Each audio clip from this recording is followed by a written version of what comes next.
Hi guys, welcome back to the show. We're back for another show tonight. It's gonna be a great time. So for those that may not know what the show is about, welcome to AnimeInkArt Live Talks, where we talk with different creators in the community about their journey in content creation and how to support each other better. So I hope you guys had a good start to your Friday, and now it's the weekend, so now you guys can relax. If you guys have to work a night shift, you get through it. Hopefully, you still have a good day. And definitely, let's get a few other people in here. We like to share it on our socials. So sometimes we share it like throughout the show as well for people that want to come in, whether they watch it back. At least they have the link just so they can spread the word. You know what I mean? So yeah, let's get a few other people in here, and then we'll introduce our lovely guests. We have a returning guest. I always love when I get to speak with mutuals that I spoke with the first time, and then see their evolution. Since the last time that we spoke. So definitely, let's introduce our lovely guest now. So today we have very special guest, Dr. Phoenix, also known as Blerdy Love on Instagram. And they are an amazing cosplayer, content creator, also known as your resident Thera Fairy. They're also a doctor as well. And they help a lot of people in the community when it comes to mental health, particularly when it comes to using creativity and expression to do mental health healing. So they also have their own business as well, where they provide life coaching as well as clinical counseling for Black women and those in the community that need that help as well. And you also may have seen them on the Carefree Black Girl Incorporated podcast. They are one of the members as well, so they do amazing work in the community. They've also helped with other volunteer efforts, such as you may have seen them at different conventions with Blurred. They've helped on the team as well. So definitely let's get them on the show and let's get it started. Hi. How are you? I'm good. How are you? Good, good. It's good to be back. Definitely. Hopefully I explained everything okay. Yes, yes. And I know some of the things can be like really long, but you did really, really great. You got the meat of it, and that's the most important part. That's good.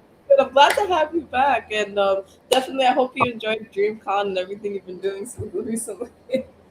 Yes, it's good, but it's almost like I am ready for a little bit of quiet time. I'm not. It's been a busy con season in addition to like doing festivals and running the business. So I don't mind having like a few days or two to like. Relax. Definitely. So for the people that weren't here the last show and they don't know who you are, introduce yourself.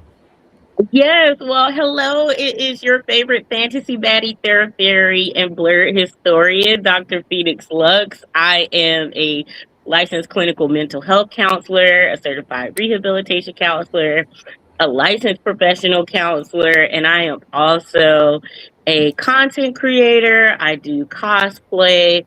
I observe shows from a Black critical theory point, and I am in the mix of a little bit of everything. So, like she said, you might see me volunteering at a convention or volunteering with other organizations. I love community and being a part of that. Um, I do have my practice where I help Black women and Black femme non-binary folks, but also other people too. It's not exclusionary. That is just the focus, and yeah, I guess I'm a little bit of a busybody. Definitely. And I definitely wanted to talk about, like, because your career, that you get to incorporate, like, with your personal love, for everything anime, cosplay, and everything, like, freedom Mhm. of expression with your career, in mental health. So I wanted to ask for those that may not know, because you have an extensive background when it comes to Mhm. that. Like, people may know about, the last half for your doctorate, but you were doing a lot of different things before you got to the doctorate. You were working in Yeah. the nonprofit sector and you were working in different areas. So I wanted you to share like, Well, your whole like journey to where you are now, like getting your doctorate and now you're getting to help people finally. yeah. Oh, well, I have been a blurred since I was like a little kid. So I've always loved video games. I always loved anime, comic books. I can just almost recall like when Full Metal Alchemist like premiered on Toonami. I was watching it with my best friend. It was like the most amazing thing. So I'm like OG in this. I always had those interests, but for a long time, I thought I couldn't do both. Like I couldn't do it as work and as like a hobby. And so, um, I think in 2021 or 2022 is when I found an organization called Black Payday, and it like completely changed my life. At that time I was a doctoral student. I was working on like restorative yoga and maybe things like that to help Black people. But then I was like, oh no, I need to do more of this because I was at a park event and just saw everyone just being so relaxed and free. And so I really, really started to like hyper focus on that. I started my cosplay career in 2022 as well. So it all kind of started with being just a fan of things and having like the merch and collecting Funko Pops to really like embodying it. And so I'm like trying to start my content career while also trying to finish a doctoral program while also helping like with Black Friday while also doing like all these other things. And so it was like I had my hand in like a little bit of everything, and I was still just trying to figure out how it was all going to come together. And I think by the time I was towards the end of my doc program, when I was like, okay, this is what my dissertation is on, and this is what my research is going to be on, I finally understood exactly like how I wanted to put them together. And I think one of the most recent examples of that is there is Carefree Black Girl, the podcast. We are powered by Revolt. It's a podcast, but it's also a mini day festival and a movement that has been around for 10 years. And so they travel to multiple cities. And so when they were in Charlotte, I actually had an event, like a pop-up practice, almost as if like I'm here, you can come talk to a counselor, you can ask me questions, but it was coloring with a counselor. And so I had like the setup of everything. I had coloring sheets and feelings wheels. And so I it was just so much fun to finally get to exist in a way that okay, I'm doing the work and I'm also and of course I wore my ears because I'm a therapy full time with cosplay. I got them on now. So I got to color with different Black women and femmes and just hear all the stories and the questions, and we all got to talk about things while coloring and different age groups and learning about different people and seeing how we all connected. And that's how I really want to do more of that. And all of the work that I've done prior, from working in nonprofits, from back in 2016 to working for the state to finally going to my doc program, it finally seems like it was gelling very well because for a long time it felt like my purpose and my passion were at separate ends because I'm a very passionate blerd. I love my fandoms very much, but also I knew I wanted to help people. And so now it feels like I finally can do both after taking that journey through all of those different avenues. I sometimes wish I got there sooner, but then I always remember then I wouldn't have like all the tools and stuff that I have, and just learning that people can heal through joy, and like there's evidence-based things like one of my goals I'm still working towards is becoming a clinical dungeon master, which allows you to use D&D as group therapy. And so that's something I'm definitely interested in bringing to our community for sure. And so all of the work I've done seems to kind of is finally starting to gel together in a way that makes sense. Yeah, definitely. That's it's amazing. I definitely wanted to talk about, you created, you know, um, the care salon, and Yeah. I wanted to ask because you know you do clinical counseling and coaching, you know, Mhm. for Black women and femmes, and there's a list of different things when you go on the website that you guys offer, and you know, since you started last year, you've been able to do a lot, you know, like for just Yeah. starting, and I wanted to ask what finally gave you that like push to create, you know, your own like, you know, practice where you're helping clients and everything like that, because I know you've shared publicly about how it's been like really difficult, like based on like Yeah. how the standard is for like counselors, and like what you guys Yeah. go through, and like your own experience during your doctors that you share, Yeah. you know. So what got you to this point where you're like, okay, I'm going to do something where I know that I have control of it? Because honestly, I didn't want to start a practice. I was totally happy joining a practice, um, and just kind of contributing to something that already existed, so that we're not dividing resources. But um, the last practice I was with, she's like, "Yeah, I'm ready to close my practice down," and I'm like, Oh no. understandable, because she also had, like, she's a professor and she did all of these other things. And I realized that my clients, I would have clients that followed me from practice to practice, whether their insurance carried or not.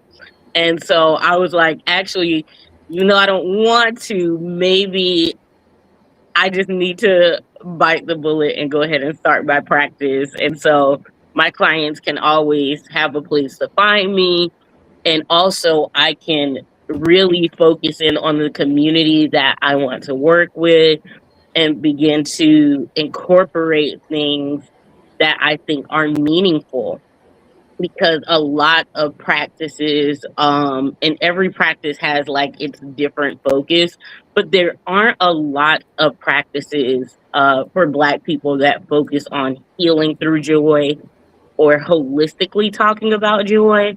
And so that was a big motivating factor for me as well, is that one, it would be easy for clients I've already had to just kind of find me and not have to keep traveling. And it's annoying having to do the same paperwork over again and do all of that stuff. But also to have a place that, when people who look like me and people who feel like they aren't sure if therapy is for them, they can see people in a place that looks like them and is built for them.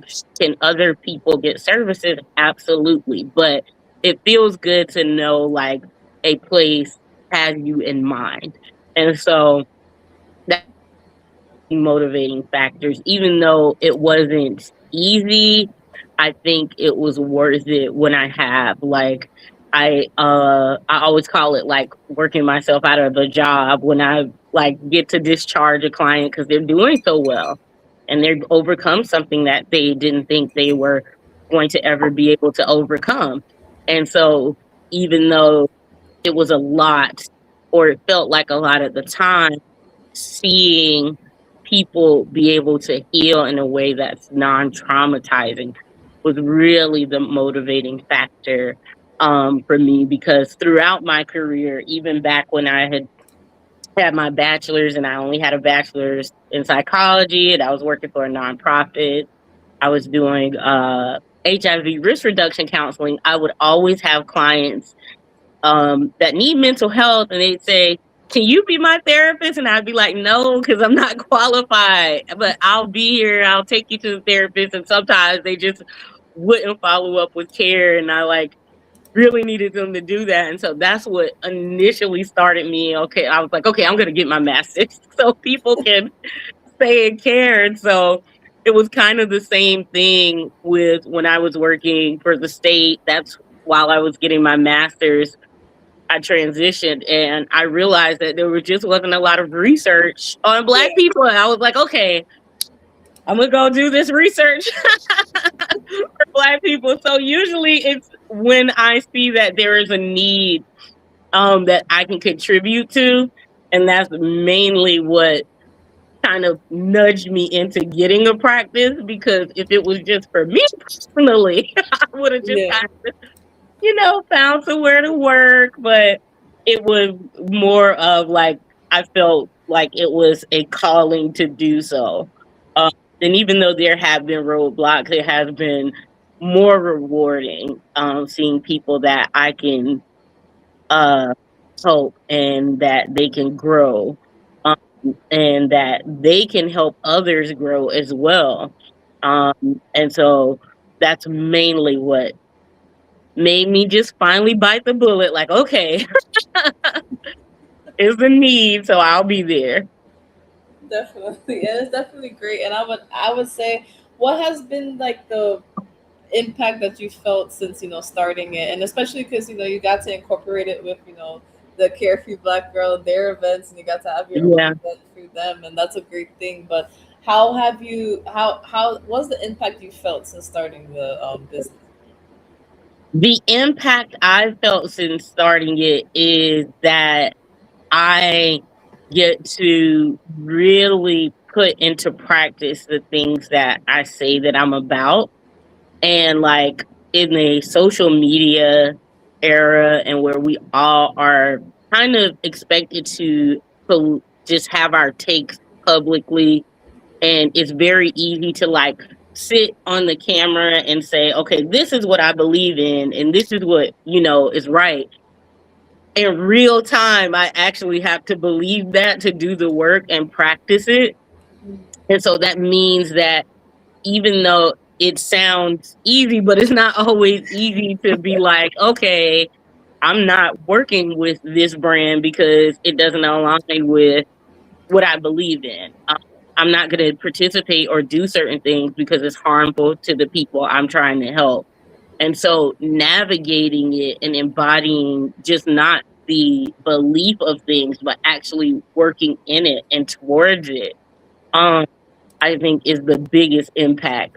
And also the most expensive, admittedly, which I don't mind, but you know, I think sometimes when people look at like businesses and small businesses and they wonder why there are hiccups, it's like, you could do it easier, but is it more ethical?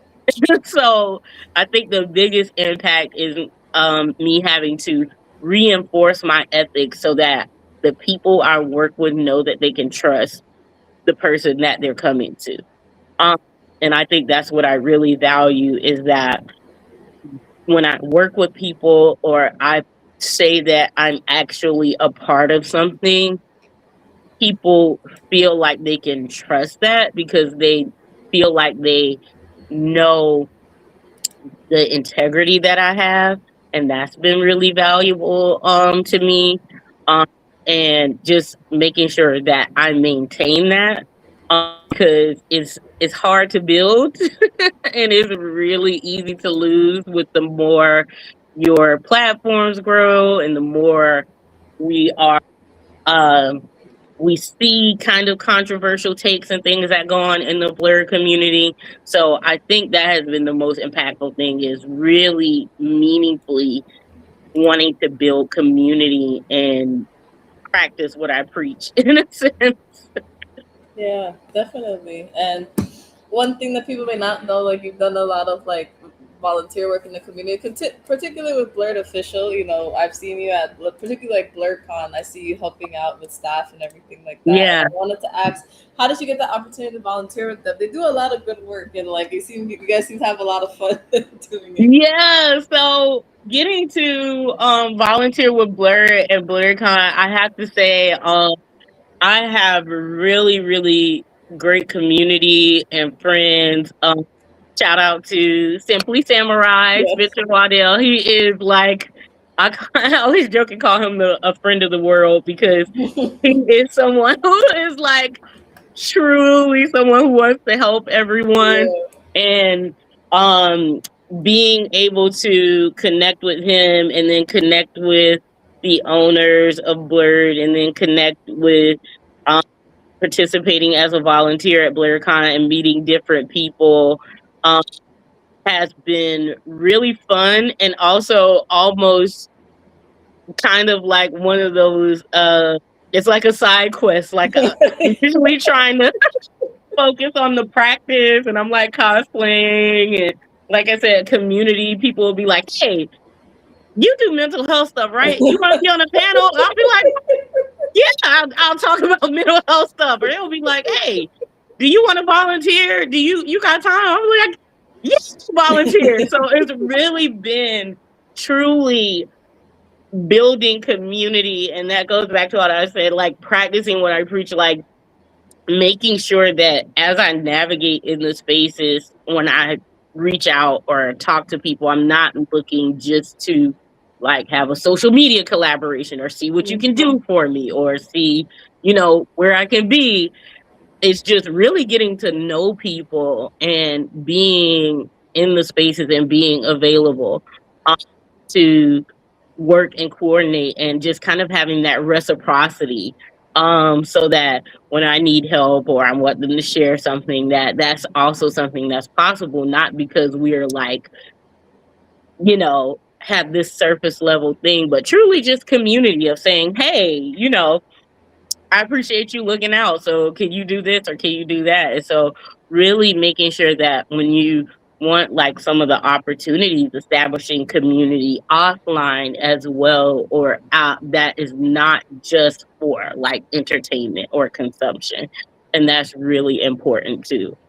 Um, and so it has been kind of fun. And sometimes that's why people are like, what are you doing here? And I'm like, I'm volunteering because someone asked me to help out, and I'm like, sure, I can do that. So also being like willing to not always be the leader in everything too is important. So like, of course, I have my own things going on, but also I can be a part of the team of other people's things. Yeah.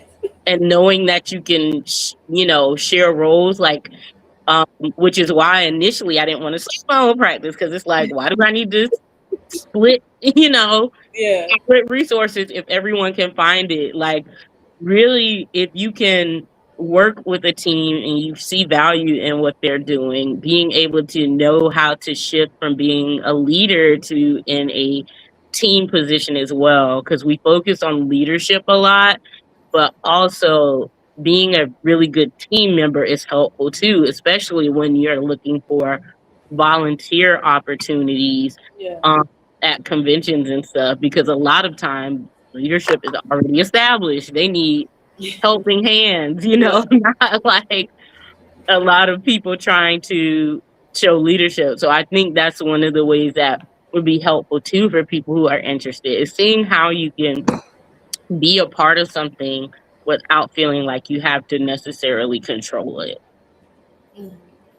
No, I definitely understand that because like I can relate to that because when I work for critical care companies, I'm not the leader. I'm like Yeah. I'm helping out, and I have people that are like, okay, you'll help me with this supplies, but like also making sure that I get it to them. Like there's a bunch of things that go into just like doing the visit, so it's different from like I'm not the one being like controlling my own stuff. Like, oh, this has to be this and that. If anything, Yeah. it's just like helping to make sure we do this and that, or like Yeah. helping get more volunteers. So it helps because it helps like having that backseat role, Yeah. sometimes because it just helps you figure out like how people do things as compared to what Yeah. you're just doing. Yeah, for sure. And also you just kind of learn, like it's also an opportunity to learn how things work too. In observing other styles of leadership or other dynamics that are different than your own. And so I think that has also been helpful in my journey, is knowing that, everything doesn't have to come from you, and you don't always have to prove yourself. You just kind of sometimes have to show up. Um, and not, with the expectation that I'm contributing to something bigger than myself. That's definitely true. And I wanted to talk about like your cosplay journey because especially like in the past 2 years, you've really been like doing more like experimenting. Like I've seen all the different cosplays. Like some are like original, like with the Fae and a different course. Yeah. And a lot more collabs, and even like DreamCon recently, you did 5 cosplays. with DreamCon. Listen, I can't believe I did that myself. I am so proud of me because, like, first of all, when I started going to cons, I was like, oh, one costume a day, girlie. You was going to see me in that costume in the afternoon and at the after party because I don't have Yes. all of these cosplays. And probably Sunday I wasn't going to cosplay at all. But really, I think it has really been, I think there was a little period where I wasn't cosplaying as much. After some of it was the doc program because Yeah. after you do that, you're just like You're just like, no. tired of your former self. But also some of it, I had to step back. It's really easy to get caught up in the numbers game and like the vanity metrics of social media of like I don't have as many followers as other people or my things aren't performing well. And so kind of investigating like, okay, maybe it am I being like too hard on myself because I still get to like volunteer and be featured in things and I've gotten, brand partnerships and brand deals. So is it not good enough or am I just kind of getting wrapped up in comparison? And also in doing that, trying to keep up with trends and like, okay, now which hat atelier is popular. Now I gotta cosplay that. And so then you get wrapped up into like, okay, I got to get that cosplay, and then your cosplay backlog, which I do have one, gets ridiculous. Yeah. And so just slow down and be like, wait, I just need to remember like why I like cosplaying in the first place. And for me, it wasn't like getting necessarily a lot of social media notoriety. It was like, oh, I get to create, I get to sew, I get to craft stuff, I get to build things, I get to really flex a lot of the creativity that I might not get to do in the day to day because I can't like not yet. I haven't figured out doing counseling and cosplay. I haven't figured it out yet. So I still have those moments of where I want to like experiment, like you said, and remember that the whole point of cosplay is to play. It's literally just uh the contraction for costume play, playing in costumes. And so I had to kind of step back and really get into that mode of playfulness again and experimenting. Um, and that has been really fun to do. It has also been a lot of malfunctions in the process, but it's all been pretty fun to like put together. And I know one thing I will say is if unless you're in cosplay competitions, do not worry about being canonical. You're stressing yourself out for no reason. Like, yes, you want to be recognized as the character, but also think about like what you would look like as the character. That's what I do. And so a lot of times when I do receive compliments and stuff, they notice like the details because and sometimes like when I post a cosplay, I'll be like, like when I did Canary, I'll be like, oh, this is Canary Luxe and not just like Canary from Hunter x Hunter because it's my version of how I would do it. And that takes a lot of pressure off too. If you feel like, oh, I don't have the right hair, I don't have the right shirt or, whatever. And I'm also like a big fan of cosplay. Like my cosplays have seemed to get bigger, but almost 90% of it, if I take like all the accessories and stuff I built on, I can still pull it out the closet and wear and I can use it for something else. And so I think really getting comfortable with how I want to do cosplay and not trying to keep up with like I said, what's trending, what characters you should cosplay, and just cosplaying people I feel inspired to or loved has been so helpful.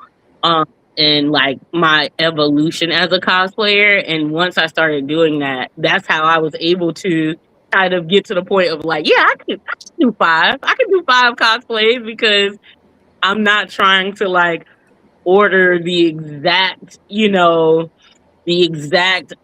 Demon Slayer core jacket. I like for my Tsunami one, I drew it myself. Like I had a jacket that I was like, this will work. And then I drew the symbols on myself. And when you are allow yourself to kind of have that freedom, it just makes it easier to complete. Like it doesn't have to be perfect. And so I think that's how I was able to do 5 for DreamCon. Now next year with other cons, I don't know. Don't hold me to it. We'll have to see how my energy level is.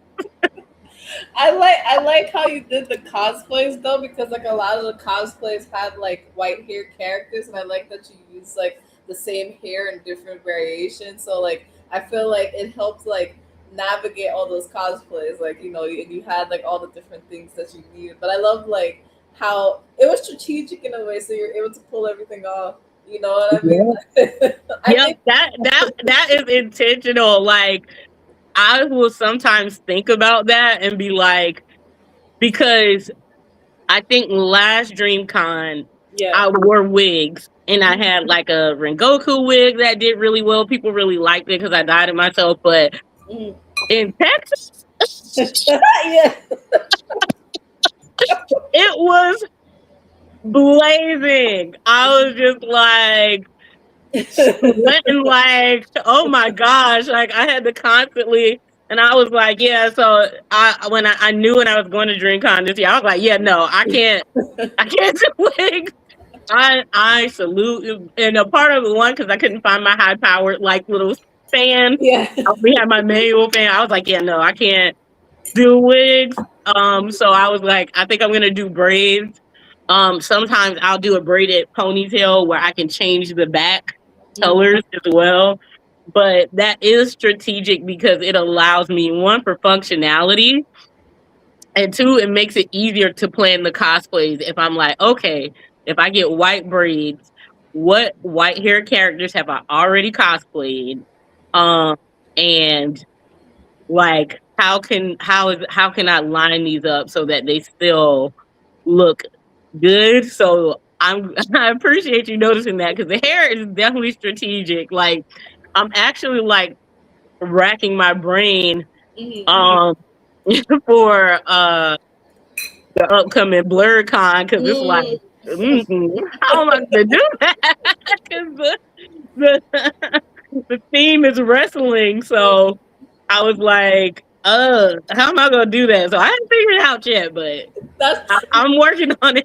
that's true because my husband came to the one a lot this year and he wants to go Yeah. next year. So I was like, I don't know that much about wrestling, so I'm trying to figure out what I'm gonna do. I might try to go the anime route and find characters that know how to fight, and I know there's a few that may know how to wrestle and fight, Yeah. and then maybe do that to like try my best.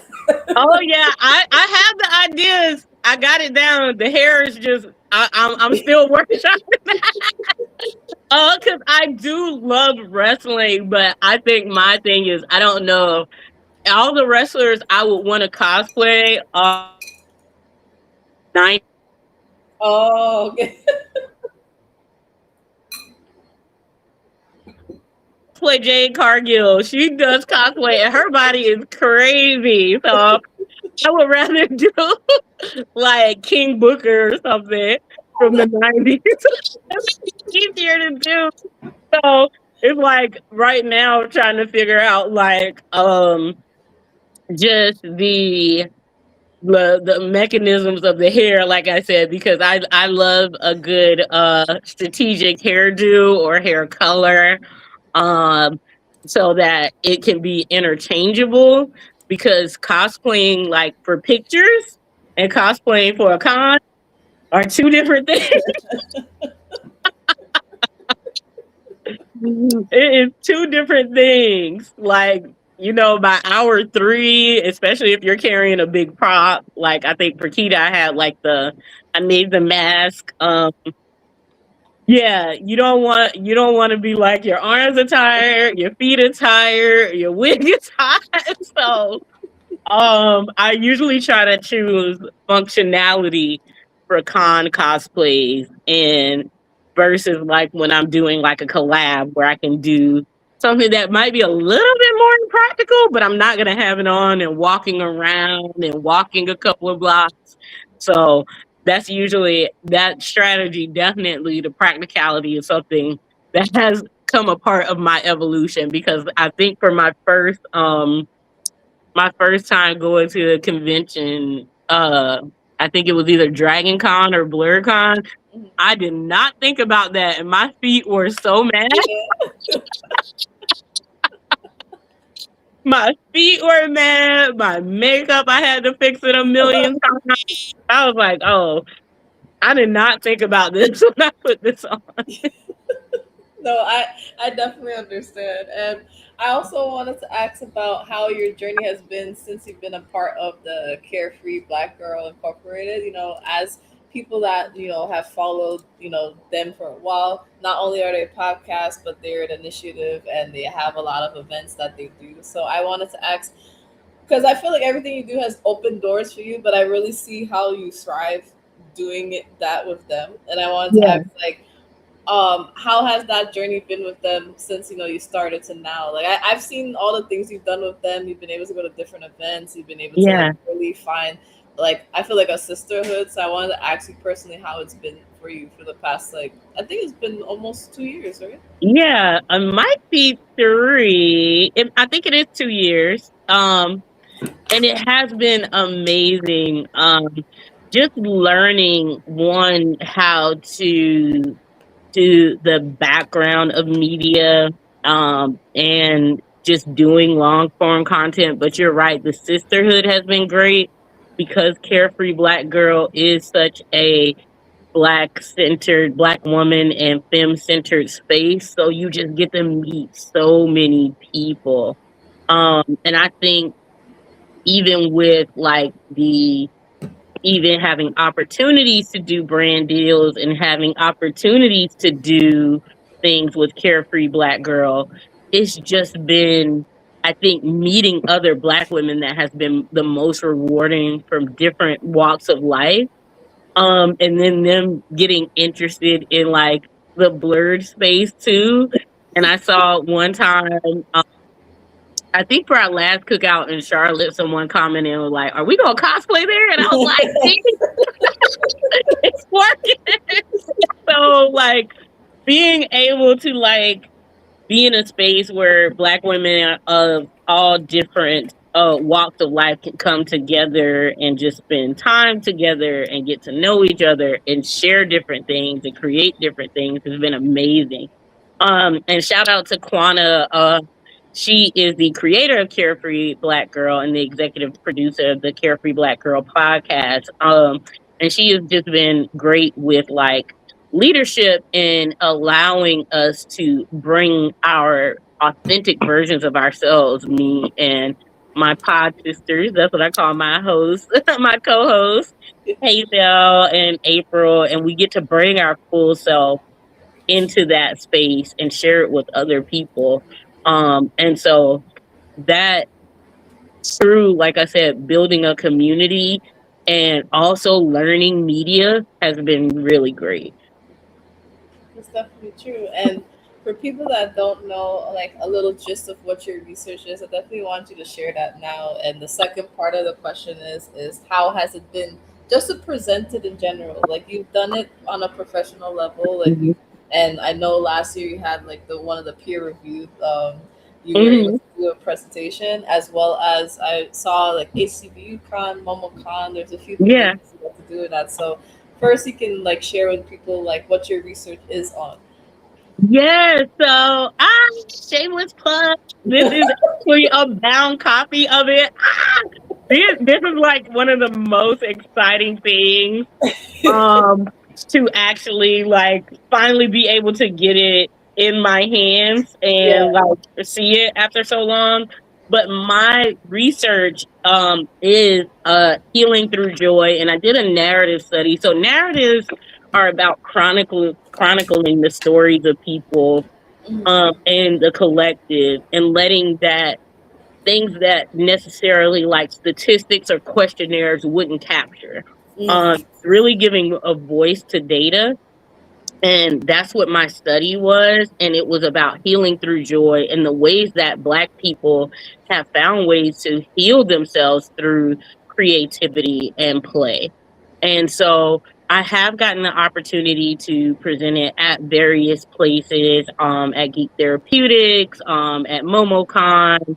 Um, I also am going to be presenting it at the Black Mental Health Symposium later this year, in September, which is another peer reviewed space. And it has been interesting. I also, I forgot I presented it to New Hampshire's licensing board as well. It's been interesting because you would think like creativity in counseling is not new. Um, Yeah. and like being a blerd isn't new, but it's in professional spaces and in community spaces when it's presented as like evidence evidence informed research. It's Yeah. like, wow, I mean, we could do that, like we can do that to heal and not Yeah. just like for entertainment. And it's like, yeah. So a lot of my research is like presenting it is showing people the possibilities beyond us just enjoying things. So for blurs, we kind of understand it because we already talk about things like con blues, like how we feel after we leave a con versus when you get to be there. But for the larger mental health community and even the larger Black community, it's still a little abstract because they see it as just something you enjoy.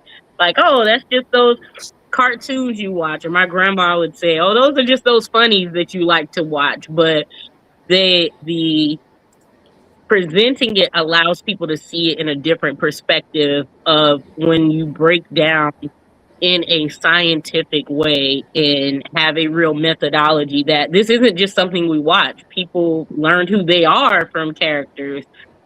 People feel like they've been inspired by characters like Naruto or watching Yu Yu Hakusho. They've seen themselves um, in Yusuke, and they were able to see grief because in like the first episode he died.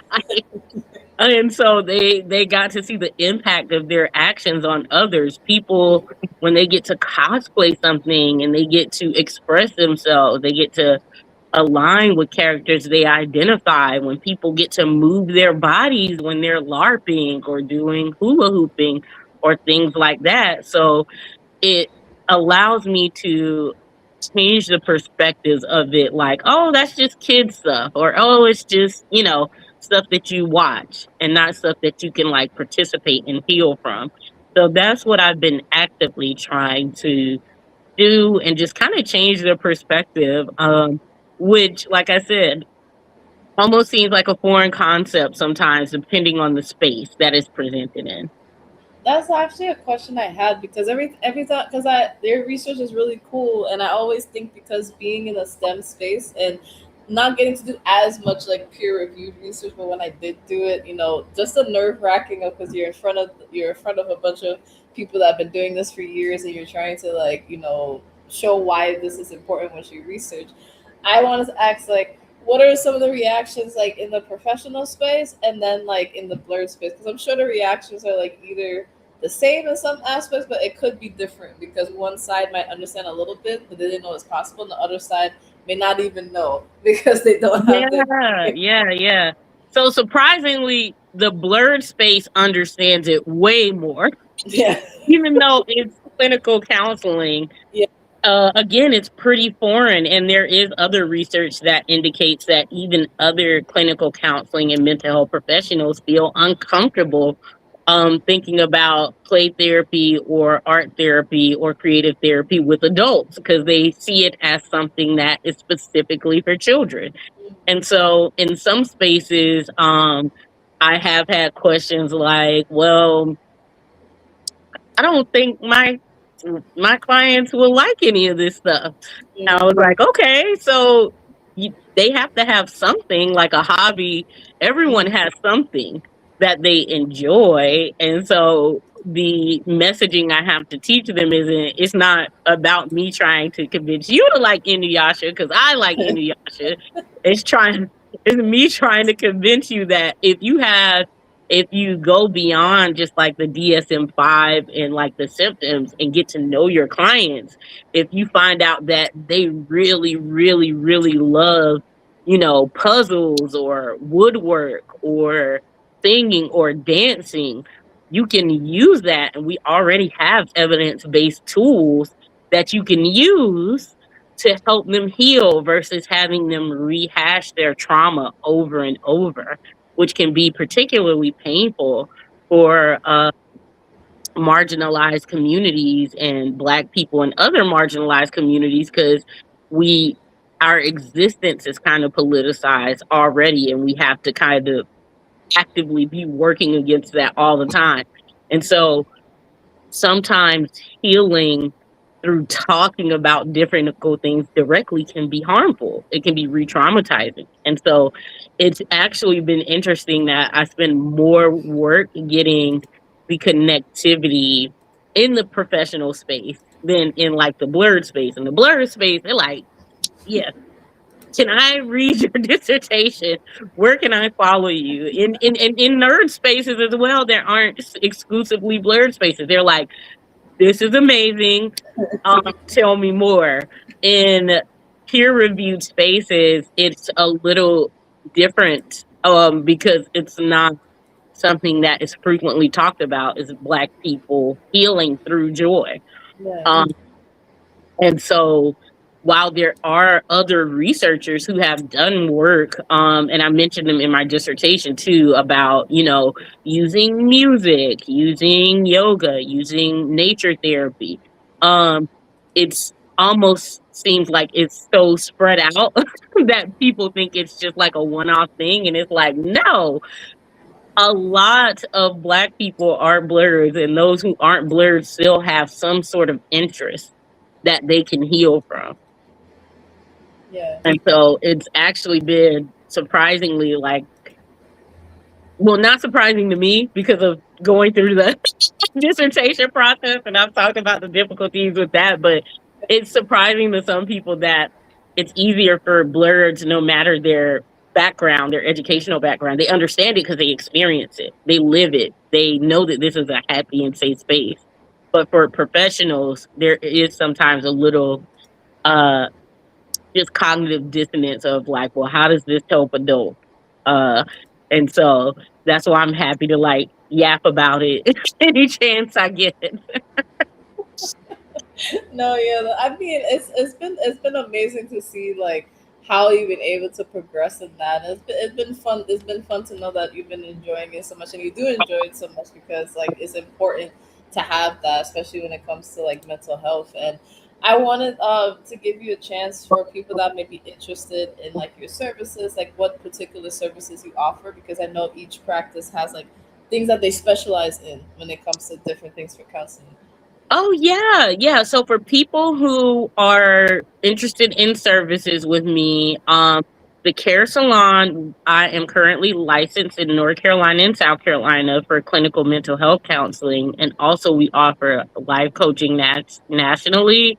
So in doing that, in the clinical mental health side, I specialize in helping people with trauma recovery, people living with chronic illnesses and disabilities. I also specialize in helping people who are neurodivergent and people with mood disorders. So that's like anxiety, depression, bipolar. And how I do that is I use trauma informed solution focused models. I also, of course, use creativity in counseling.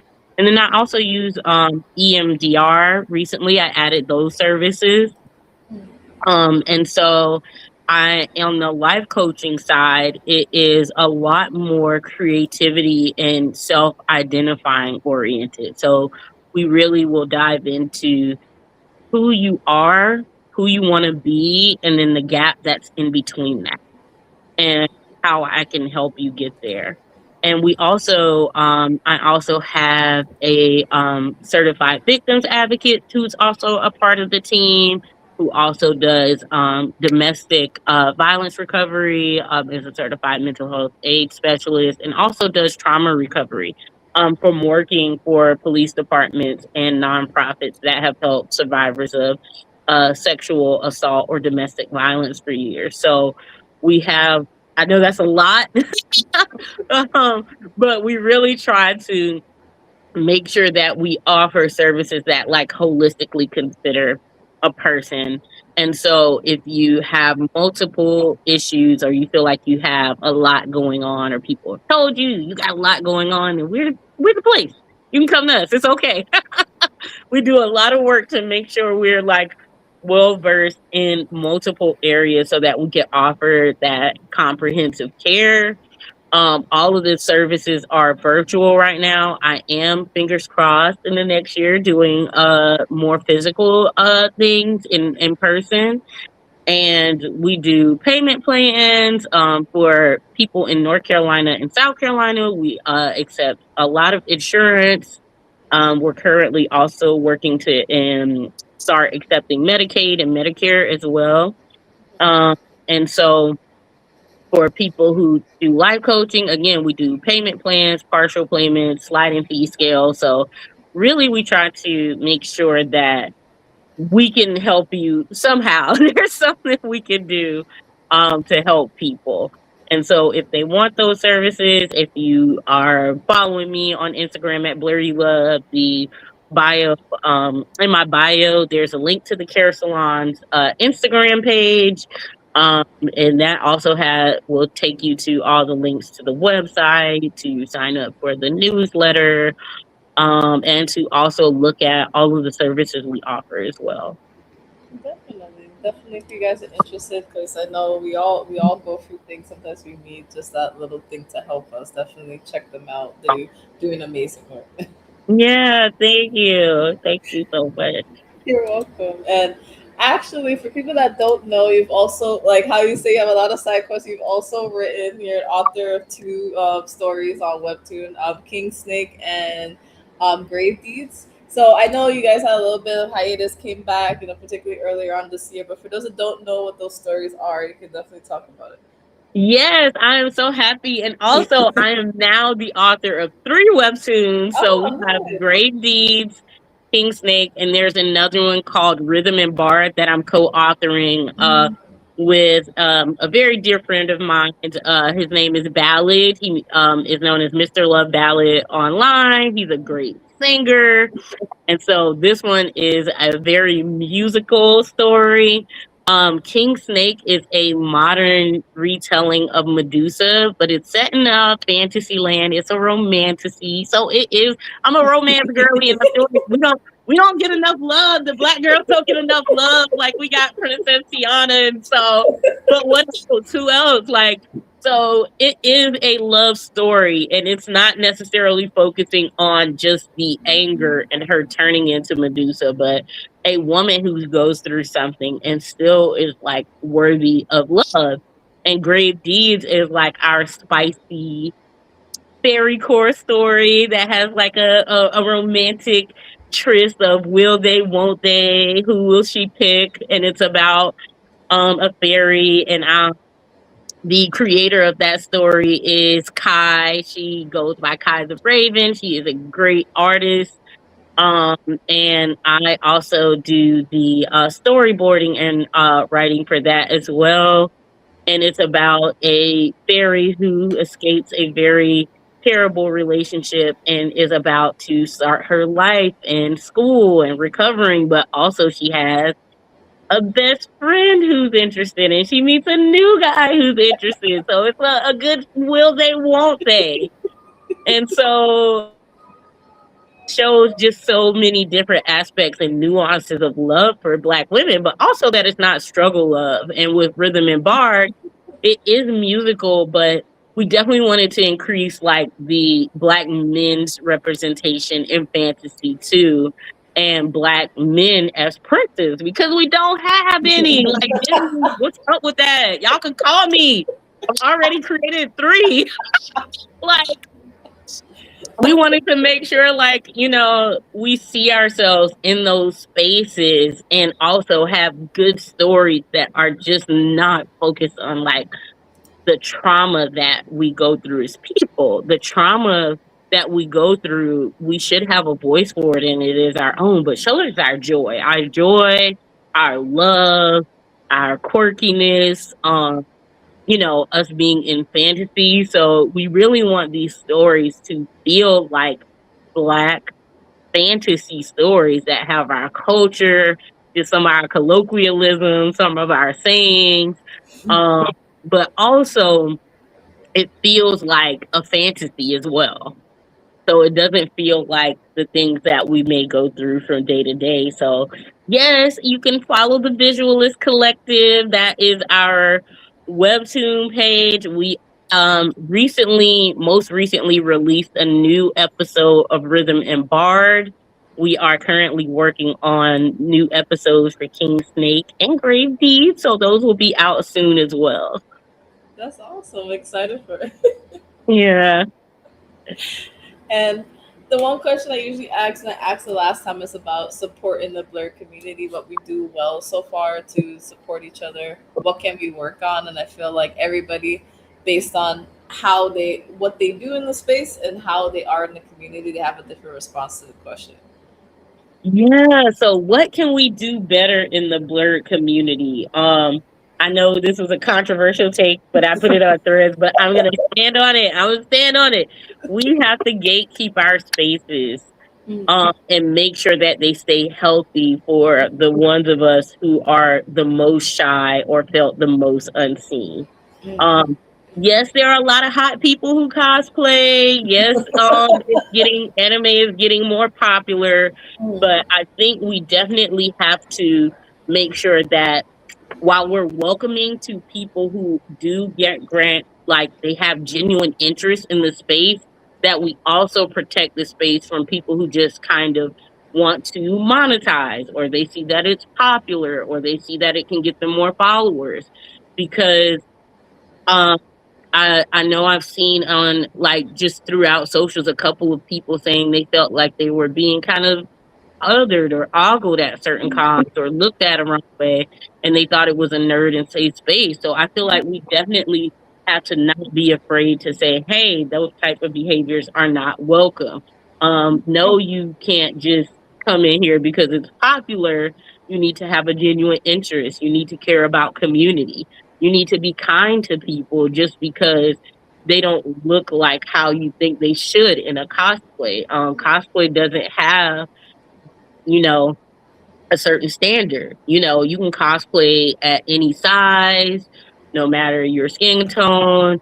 You can cosplay it with braids. I'm a fan of that. You can change the character's hair.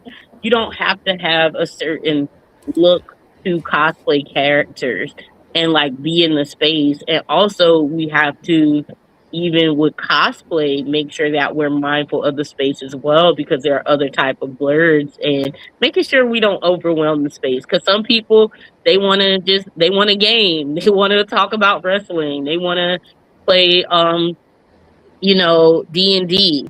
And another thing I think we should be mindful of is, don't let people take our phrases. Like, I hate when people say, you cosplaying as a boss, or you cosplay, you larping as you cool. Like, no, don't put negative connotations with our terms, because it starts out as a joke, and then all of a sudden you're coming at me because I'm cosplaying, because the joke is went too far. Like, LARP and I feel like some people use it as a derogatory term. They don't even know what it means.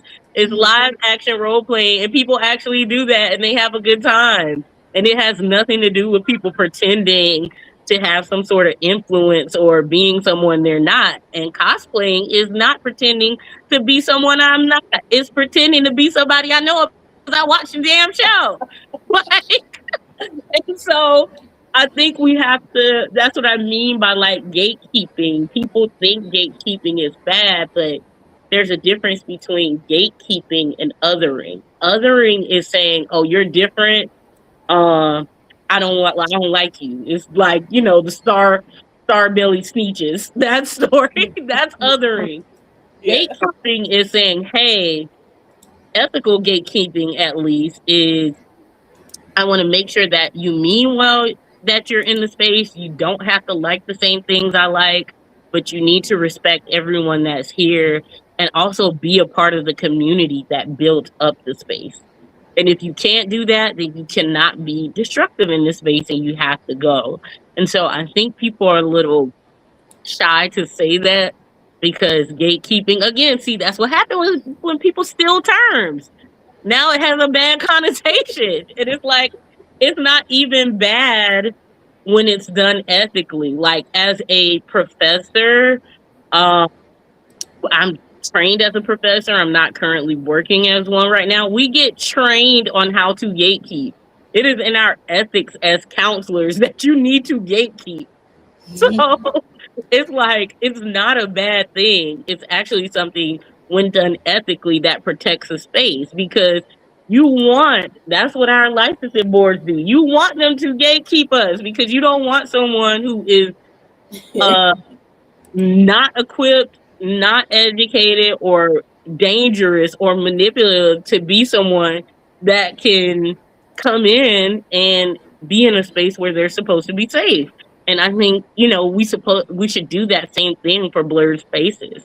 Um and also remember, like, the reason we all are in this space is because that we liked something and identified with something that, depending on how old you are, so I'm aging myself for the young ones out there, the youngest, wasn't popular. It wasn't cool. You might have kept, at one point when we were kids, everybody watched Dragon Ball Z, but then some of us kept it.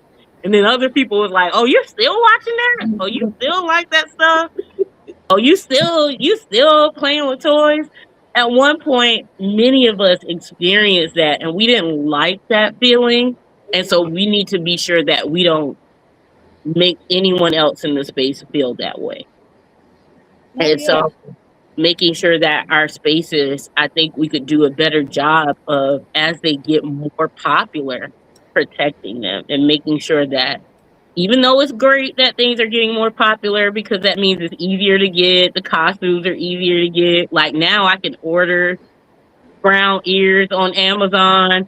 But when we started 5 years ago with Black Fayday, we had to dye them. I still have my first pair of dyed ears. Like, there weren't none. You had to get that red dye. We had to tell each other what kept them from turning gray. um but now, because it is popular, it's there. That part of the popularity is good. There's access and it makes it easier for people coming in. But also, we just need to make sure the popularity doesn't become like the most important part and that the community like remains the most important part. No, yeah, definitely. And definitely, I love that answer. And I get what you're saying because as soon as you said gatekeep, I was like, oh boy, that's why they had an issue with it because nothing you said was wrong, nothing you said Yeah. was bad. I feel like with some people, their attention span, and if they don't read, like either read everything you say or listen to everything you say, all they're hearing or seeing is gatekeep, and they're like, oh, because Yeah.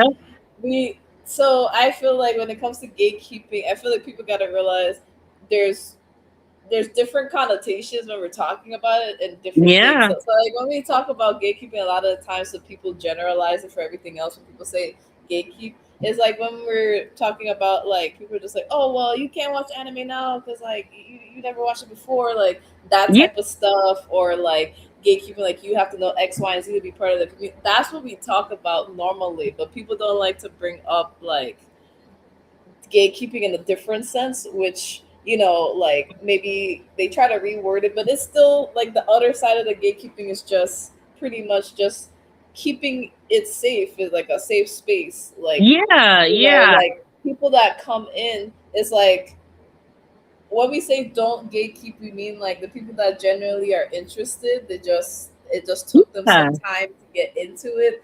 Don't discourage them, but at the same time, it's like if you see that, like how you said, they're Like, just toxic. Like, they're not supposed to be there. Maybe they shouldn't. Maybe they shouldn't be there. Or maybe you should They let should them. Let, not feel yeah, like, comfortable. or let them know. Like, listen, like, if you decide to be in the community, here are the ground rules. Like, setting boundaries. Like, this is what you shouldn't do if you're trying to be part of Yeah. the community. Yeah, and that's why I had so many people on thread. Like most people understood, but a few people are like, "You're classes, you're elitist." I was like, "Me, the dark skinned black girl from the south, the fluffy girl. I don't think so. I don't think so. I don't think you like. No, I'm saying, like you said, there are people who have taken the word gatekeeping and made it very nasty. Like, you don't have to watch every episode of an anime to be a fan. You don't have to even like anime to consider yourself a blurred. You don't have to cosplay to be a part of the blurred community. We should not be gatekeeping individual interests, but we should gatekeep bad behaviors like the streamers who come and laugh at people in cosplay and try to turn them into content. We should definitely not, those people shouldn't even feel comfortable coming in those spaces because they already know like, oh, they're not going to put up with this. And that's what I think we have to do better with, because we be trying to give people benefits of the doubt when if you look at how they've been moving, they shouldn't have it. No, If yeah, I you definitely never get that. seen, you've never seen like Shorty even, she ain't even said she liked cosplay. She don't gotta like anime. She's never mentioned anything, but now she's coming on a brand trip to like a nerdy convention.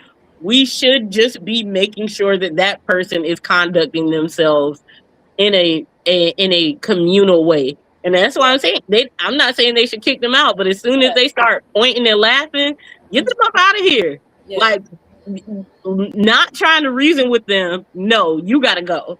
yeah. Because while, they can walk away and be fine, I hate seeing, and I guess why I'm so passionate about that is having people talk to me or comment that they sold their tickets to a convention because they aren't comfortable anymore in the space, or they didn't come because they didn't want to get picked at because they don't look a certain way. And so that's why I say, like, we gotta we gotta revisit and understand gatekeeping. Y'all gotta read words and books. Y'all gotta do the knowledge. Y'all got to read and understand the meaning of words, because when a space gets too exploited, it's really, really, really hard to get it back. Like, it's really hard. I think an example of that is, I know how people talk about how Coachella used to be and how expensive it is now and what it's turned into. And like, we already kind of have those conversations about conventions. Like, I see people posting screenshots of like, I remember when the whole weekend was $70. I remember when, like, there does become a point if something becomes too generalized that the people it was meant for no longer feel welcome. And so I just want us to be better in that state of making sure that who it's meant for is who benefits from it. And it's like, you don't have to, it's never too late. I didn't start cosplaying until my 30s. Um, but I didn't start cosplaying because I was like, oh, I can get rich. And, Exactly. cosplay is expensive. So it's like just making sure people have like that genuine interest in the space, and that also not only do they have genuine interest, that they can respect other people. Those are the only things I want to gatekeep now. Because, whether you watch One Piece or not, I don't care, because they're not going to convince me to sit for those 1,000 episodes. I'm gonna catch it on the reboot when the illustration better and it's shorter. No, I definitely understand that, and I wanted to ask, how has your journey, because you've been able to incorporate your personal like love for things with your professional career, how has it helped you personally, whether it be mentally, emotionally, all of these things? Oh man, like as a neurodivergent woman and someone who has dealt with depression and had to overcome like a lot of trauma, it makes it just so much easier to exist. Like, one of the things that was so hard for me, I think, when I first started my career is I felt like I had to be two different people. Like, I had to be the professional version of me, Yeah. and then also maybe a little bit on the weekend because I'm working so much. I could be like myself where I'm playing video games and I get to nerd out with my friends and I get to dress how I want to dress. And as a creative, that is like so soul crushing. Yeah. It's really hard. And I really sympathize with creators who still have to do it because sometimes that's just life. I had to do it for a long time. And still in some cases you still have to do it depending on the space that you're in. But being able to finally have the two meet in the middle where my work and my like personal beliefs and what I want to be align, it just makes it so much easier to just exist. Like, people aren't surprised if I have, fairy ears on. Yeah.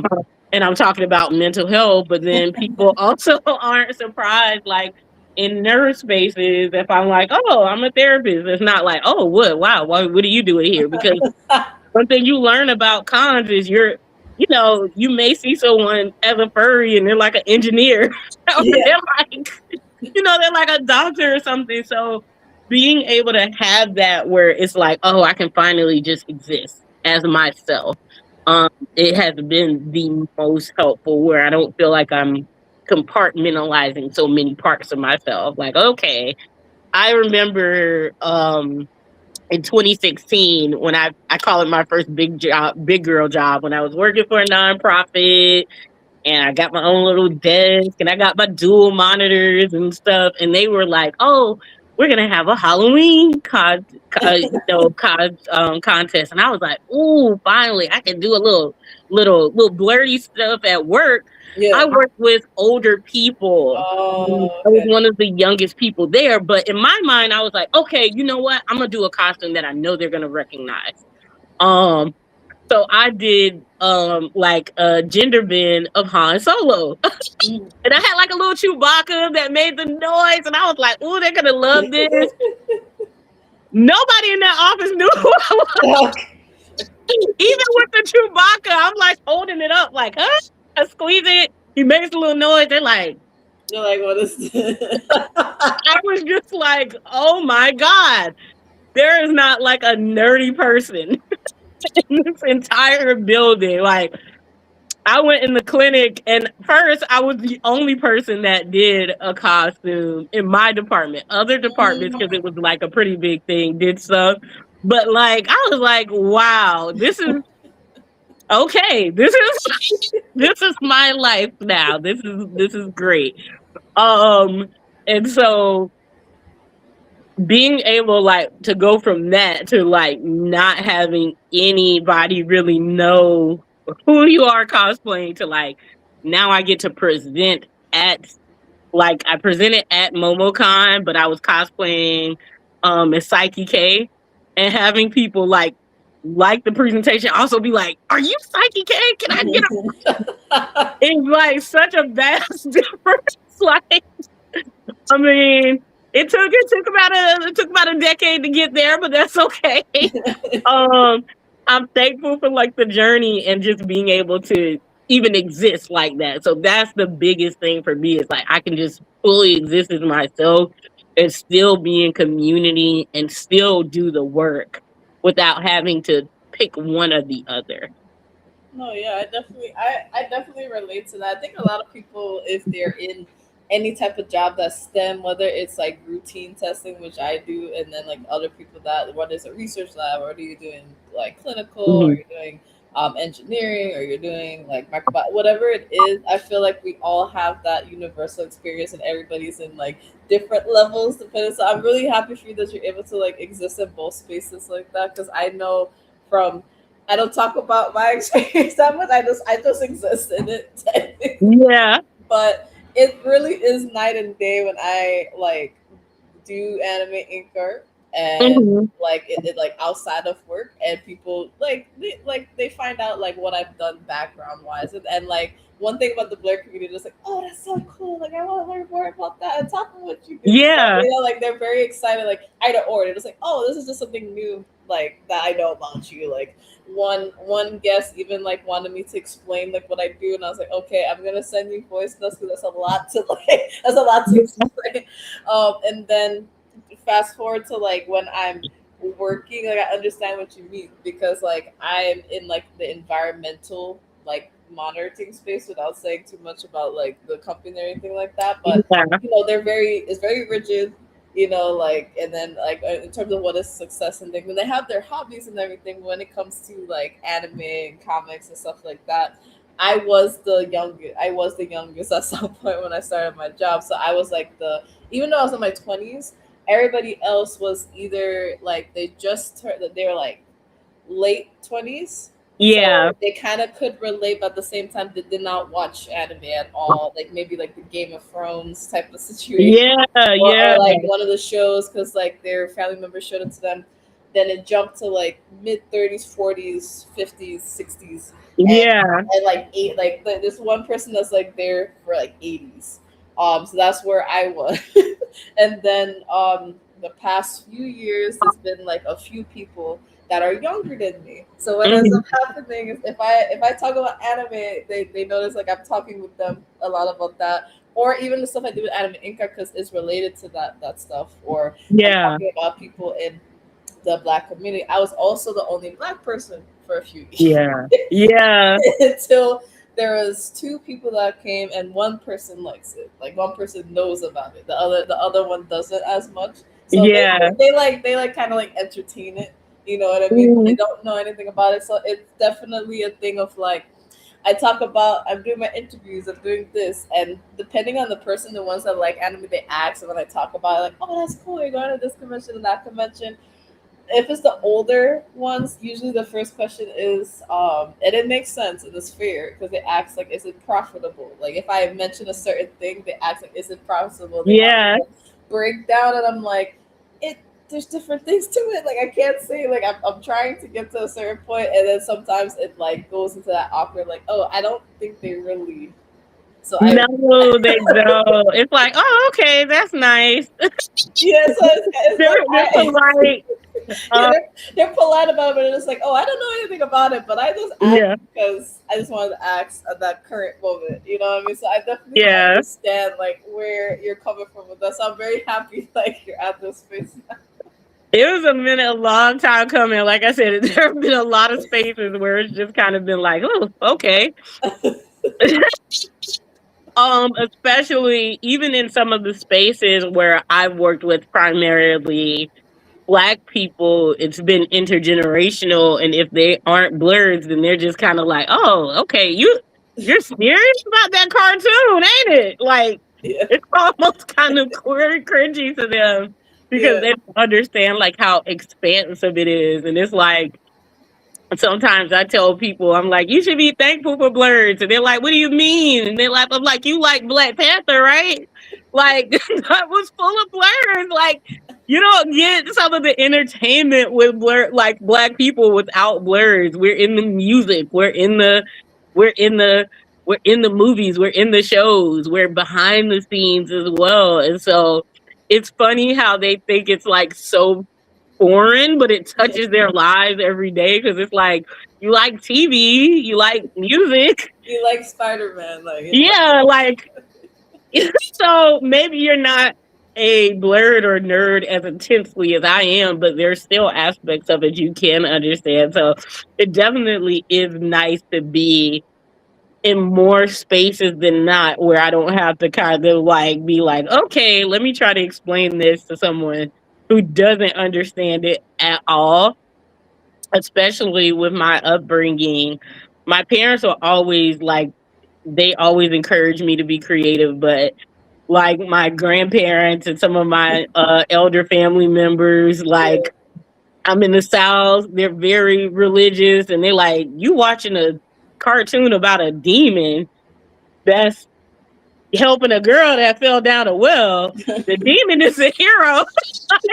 Oh yeah, so it's always trying to explain it. You're like, Yeah, it's like younger trying to explain it to my grandma. I'm like, no, she said she's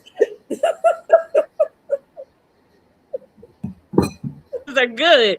It's like so nice to finally be in a space where it's like, okay, people get it. Like, because it's been a long time coming. They really just don't get it. And like at most, like I said, for a long time, people were just polite, like, oh, okay, yeah. all right, Yeah. you're into that. Okay, cool. But now I'm in a better space of being able to show it and show the importance of it to Black people as well. And so back to when like I was talking about gatekeeping, I think that's something people confuse with me. I want more Black people to be interested in fantasy and escapism. I want to have genuine interest, but not because they think it can like make them money or something, because it doesn't work like that and it ruins the space. So I don't have a problem with like new people, and I tell people, and I've bought like books and stuff for people who are like, what? I'm into that, but like, so I definitely want us to expand and have more spaces like that. I definitely just want it to be done ethically and being able to exist as myself. And people also can see that, oh, you're a doctor, and also you're wearing elf ears. That's pretty cool. And I think that was like one of the funniest things that was like funny to me at like the last event I did at Carefree Black Girl with color with a counselor. You'd have like a table full of Black women, and they'd be looking around like, okay, who's the therapist? And everybody point to me, and it's like the person with elf ears and the wings on. And I'm like, me? And they're like, oh, okay. But they'd be receptive and they'd be interested. And it's like, I definitely want not just for like, a lot of people focus on what kids need, but I think people forget that a lot of Black adults did not get to see themselves in spaces.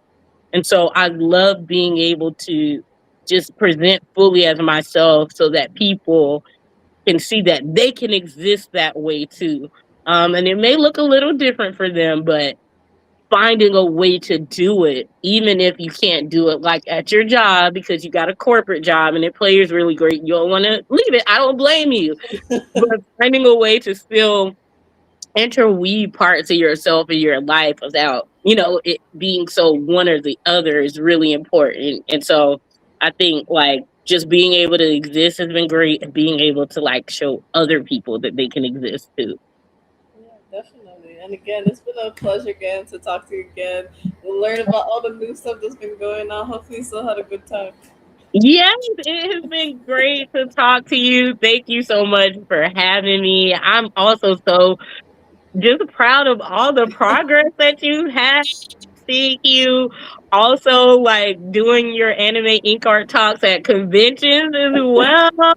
Doing press. It's been so great to see your growth too. Thank you. I really appreciate it. And for those that want to keep up with you, definitely tell people where to follow you, where to do like keep up with you, and like if they want services and everything like that. Absolutely. You can follow me at Phoenix Luxe on all platforms except Instagram. I'm Blerdy Love on there. I'm not giving it up. I love it too much. it was like my first Instagram handle for my blurred stuff. And if you want services, you can follow the Care Salon. That's also in my bio on Instagram, and you can get all the links there. Um, and if you want to reach out to me, you can always shoot me an email at Phoenix Lux Official. If it's about services, it's We Care at the Care Salon. And I hope to see you guys out in the wild. Thank you all for like tuning in, and thank you, Liz, for having me on here. And I can't wait. Hopefully, the next con we're at together, we get a picture run into each other. we're gonna try. Like, hopefully, let's try for Blurred Contact. That's the one I know for sure that we'll probably both be at, because Yeah. the next one I am going to is Anime NYC. Oh my gosh, have so much fun. But yeah, we'll definitely try it blurred for sure. And thanks so much for having me. You're welcome, and thank you guys that have joined in or out. Like just watched, made a comment, and we'll watch it back. I really do appreciate it. So for those that don't know what I do, the long story short is that I have my brand AnimeInkArt. We're trying to get back to right now commission wise, because I want to work on doing more commissions, doing that for people. Vending will come next year. We have to do a lot of different things. It's like projects that some people know about that I'm doing that requires the funds. So vending was just not in the cards on top of getting a new car this year. There's a lot the past few months. So I was like, Oh yeah, yeah. I so, I, I hear you for sure. so definitely. But we'll try to get back to the vending side next year. But I will be at Anime NYC as well. So if you want to, say hi to me, definitely. I will be helping my boy Clutch Boy Wonder. Make sure you go to his booth. I am part of the Cutscene Clan for his group known as the Hidden Dream Village. I will be helping him at his table. Please get his exclusive merch. Please get his exclusive comic book that there's only going to be, I believe, 50 copies at the convention. And once they're gone, they're gone. The exclusive Anime NYC merch, once it's gone, it's gone. There's going to be new ones for the next time that he vents. Definitely come to this table. You'll find me, throughout all of the weekend helping him out at certain points. And, I'll be around when I can roam around the con as well. And for my art, if you go to Anime Ink Art 1 on Instagram, that's where you'll get everything, from all my social media, the art portfolio. If you want to get a commission, if you want to be part of the show, we've been doing the show since 2023. So we're trying to go to different conventions. Shout out to Capital City Anime Fest. There was their first year, and we got to do our panel Anime Ink Art live talks and interactive podcast experience. So it's kind of like the questions we ask about how to support each other in the community or things we go through as blurs. I'm trying to do like a kind of like how I did my roundtable talk. So I ask the questions, people get to respond, and like just have a back and forth dialogue, open forum. Mhm. So I've just been trying to figure out how to word it so that I could get into like more conventions, and we've been applying to some. We just applied for Blur Content. I saw that was open, so we'll see what happens with that as well. Fingers crossed. Yeah. Fingers crossed for that. And there's also one other project that some people know about. I'm just waiting until it progresses more to share more about it, but it is story related. So thank you to the people that are helping me, create that. It is mental health related, so hopefully you guys will enjoy that as well. That's what I will say. I don't want to share too much yet.